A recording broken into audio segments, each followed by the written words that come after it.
I don't know how many of you follow professional cycling, so forgive me if this isn't in your wheelhouse, but on Sunday a man named Biniam Girmay won Gent-Wevelgem.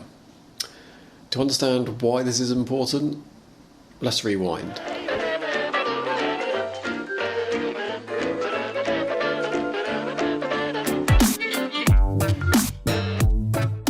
In the 19th century, cycling was seen as a sport for men, and more specifically, white men. I was the only sprinter in the field, the only black man. To give you an example, a great black cyclist named Walter Taylor was actually world champion sprinter in 1899. He did more than cross the color barrier. He was the absolute best in his sport. This was notable partly because he was cycling in the Jim Crow era and wasn't really allowed in most clubs, but also for things like the fact that the clubs that he was allowed into, he ended up racing with people who would crash into him on purpose, white guys obviously, to stop him from winning. In the 20th century, things got a bit better for black cyclists.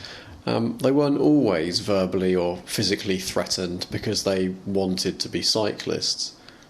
Even better, the odd black man even made it into some of the top tier races on the calendar. Fast forward to the 21st century and guess how many of the 700 odd professional cyclists cycling under the UCI's banner are black. I'll give you a second. Nope, it's 5. I won't get into why this is, because I think we all know. Anyway, Gent-Wevelgem is an elite men's road race that originated in 1934 and forms part of the Flemish Cycling Week, which includes the Tour of Flanders, arguably the biggest single-day race in the cycling calendar. So just to give that a bit more context, in athletics terms, if the Tour de France is the Olympics, then Gent-Wevelgem is probably something like a Golden League race.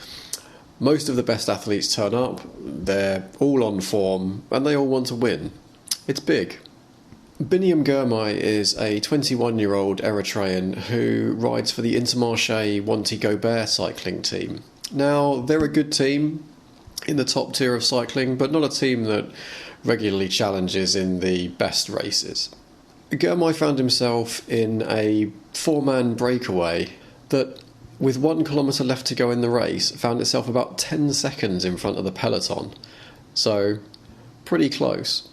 He launched his sprint a little bit early, probably with about 200 metres to go, and one of his breakaway colleagues, Christophe Laporte, started his sprint a little bit later and started coming around the outside of Girmay. He got close, but not close enough. Breaking down barriers! What a story here! Biniam Girmay is now the first ever black winner of a cycling classic road race. Remember the name.